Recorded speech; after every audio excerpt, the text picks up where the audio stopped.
Hey, what's going on everyone? Welcome your faces back to another video today. So today we're going to be talking about the Xbox One Scorpio and a bunch of other stuff as well. If you do enjoy the video, make sure you smash a like on the video, it'd be greatly appreciated.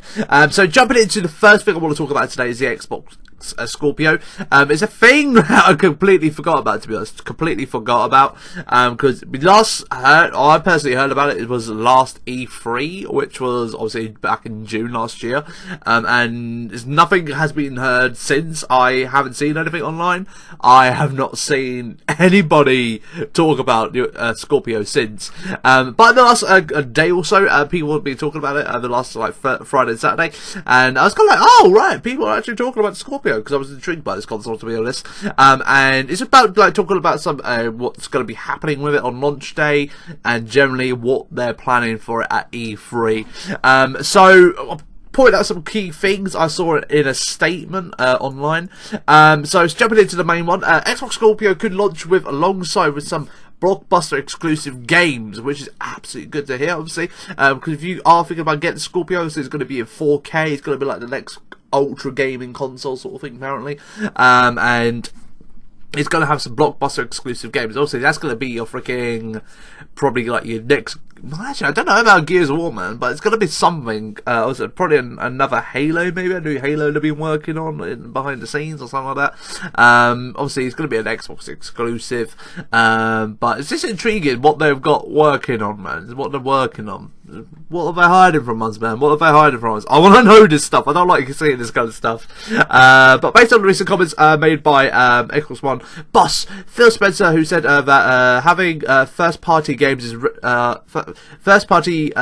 ready for launch is critical. It is critical. You got to have some big names on release day, man. Because when I brought my PS4, man, I had a couple of big games with it, but it wasn't a lot. It was a lot from crossed over from previous consoles. So it was like Call of Duty Ghost, Assassin's Creed, and Battlefield 4, which were already out on the old gen. So obviously it's critical to have these games ready, because you want to make your money on the games, man. You want to make your money on it. And he went on to talk about E3 this year, what the plans to do. It's likely these exclusive games will be announced at E3, where Microsoft are planning to give games more time to shine. So this way it goes on to, I want to give our games more time on stage.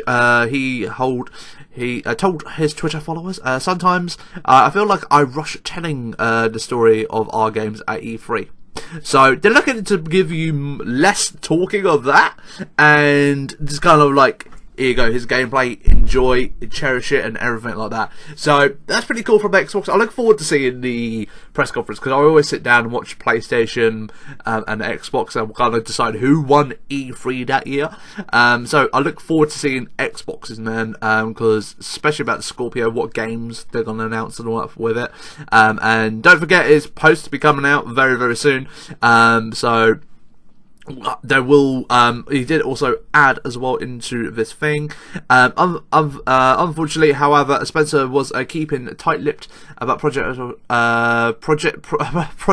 Scorpio reveal date, so there's still no confirmation when the release date is going to be. I reckon it's going to be towards Christmas time, maybe, myself, because it would be a good time to sell a console just before Christmas sort of thing. So maybe November, October time. Perfect time to sell a console, to be honest, for Christmas, because that's when the parents will go out and spend all the money and all that stuff. So that makes complete sense to me. I think you guys will agree. That's when freaking the PS4 came out. Xbox One came out around the same time-ish. I can't remember the Xbox One release date, but I remember PlayStation came out in November. So we all know the backwards compatibility on the Xbox One has been absolutely amazing the last couple of months. They've been adding on games constantly, man. Like Red Dead Redemption, they've added on the BioShock trilogy, they've added on Oblivion, they've added on Mass Effect, and a bunch of other games. Like they've just released Assassin's Creed, one of them, on the backwards compatibility option, so you can whack in your Xbox 360 disc and play it, which is absolutely great, man. Absolutely great. But all the fat Call of Duty fans are freaking crying out, man, because they've given us World at War, Black Ops 1, but where is Black Ops 2? Where is Black Ops 2? Everyone's asking this, but Phil must have done a press thing in the last couple of days, because he got asked, where is Black Ops 2? When are we going to be getting it and all that stuff? And he did give a little statement sort of thing. Not too much, just like a little niggle. And once again, this week, Xbox head Phil Spencer took a moment to rule out any Black Ops 2 updates in the coming weeks, though he did suggest one of the his most popular new games will be arriving in the next coming weeks. So it could be coming in the next coming weeks. Basically, that's what it's meaning. It could be coming next week, next couple of weeks. But he's not saying yes or no. It might be something. It might be coming in about 2 months' time. But it's something I think they are working on. They've got on behind closed doors. So stay patient. When there's more info about it, I'll let you know. But it is something everyone's asking him, and he's kind of like, just have to wait and see sort of thing. Just have to wait and see. It might be the next couple of weeks sort of thing. So that is all we've got on the Black Ops 2 front, so hopefully you guys can just hold on a little bit more. You're going to get your game soon, alright? So this news is one of my favourite ones of the day, man. Of the day. And it is about the author who wrote the Witcher franchise. And basically, the title for the article is, the Witcher's author doesn't make any money off the Witcher game sales. Which goes on to him, basically, I'll break it all to key my points. Basically, when the company went over to the author of The Witcher, and basically they're like, right, what do you want? We want to make this into a game and everything like that. And he was like, right, I want a big bag of money. I want a big bag of money. You can buy all the rights off me. Just give me a load of money. Because he didn't believe this was going to be a successful game at all. He was just like, nah, I'm done. Here you go, have the rights and all that. It's not going to make no money. Just give me a big sum of money now. You can have all the rights to it. And he's kind of just gone, and they did offer him like a percentage, like from the game sales every time he would sell. He's like, no, it's gonna be the big bag of money now. You can have all the rights to it and everything. It's just like, what? And basically he's kind of regrets it in a slight way, he does, because it's like, oh, and he hasn't got a grudge against them or anything like that. He's kind of glad the game's doing well, like it's done, because Witcher 3 is supposed to be, is known for being a world-class game on the PS4, which I have played, I will admit. It's a good game. I haven't put as many hours in as I would like. Definitely one of the games I'll go back to soon, but it's a fantastic game, did enjoy it. And it was just like, wow, absolutely good, and has become a more far successful than he ever thought it would get to, which is absolutely crazy. So the guy who writes the books for Witcher doesn't make any money from the game. That's absolutely crazy, man. That you would think you'd just keep your signature on a bit of paper, maybe to get a little bit of percentage anyway. I would just gone, right, I want a big chunk of money, maybe take a little bit off the what he was asking, and a percentage. He would be freaking raking in the money, man. The amount of awards and the amount of people are purchased on Witcher 3, it's insane. He would be freaking rolling in the box right now. So if you're from Australia, you got fantastic news, people. Fantastic news. Outlast 2 will be released in Australia. Obviously, if you didn't hear, last week it got banned in Australia because it was too violent and everything like that. They didn't release that kind of game in their country. But everyone got really upset about it, and they're just like, rethink about this now. Rethink about this, because you'll have a lot of unhappy people on your case, man. Especially the gamers of the Australia.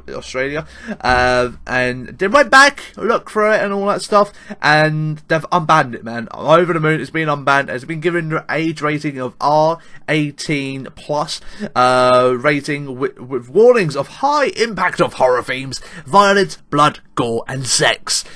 So you're getting your game, don't worry. I was kind of like, what the hell? Why have they banned this game, man? It's going to be so big, man. It's going to be so big. And it's going to be a thing which is going to be covered all over YouTube, and only way the Australians would be able to see this was by watching YouTube, unless they banned it, like banned the word Outlast 2, but they shouldn't be able to do that.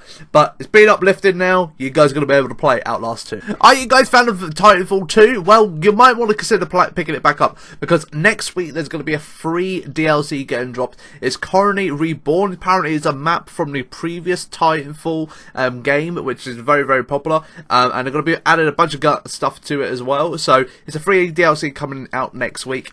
So make sure you update your Titanfall, got it installed to your console, and you get a free freaking add-on pretty much for the game. And it's going to add a bunch of new stuff as well, which is pretty awesome. But moving into the last bit of this video today, which is really cool, man, really cool. Assassin's Creed TV series. This is apparently a thing that's been going on for the last couple of months, but I've not heard nothing about it. Which is Ubisoft have been in talks with Netflix discussing possibly a TV series, but it didn't say a name. But it is going to possibly be Assassin's Creed, because it's their biggest kind of thing they do, Ubisoft, because they've released Assassin's Creed every year, other than obviously last year, 2016, they didn't, but they did technically release a game, which was Assassin's Creed Ezio Collector's Edition sort of thing, HD remake of the game. So I'd love to see an Assassin's Creed TV series, especially with Netflix at the moment, because they're on a good roll at the minute with the Netflix originals, they're calling it, like Netflix exclusives. So I'd love to see Assassin's Creed TV series.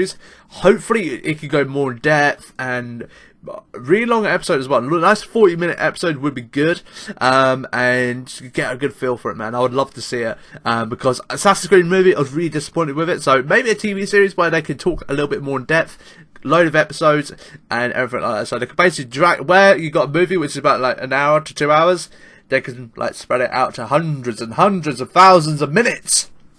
So I would love to see that.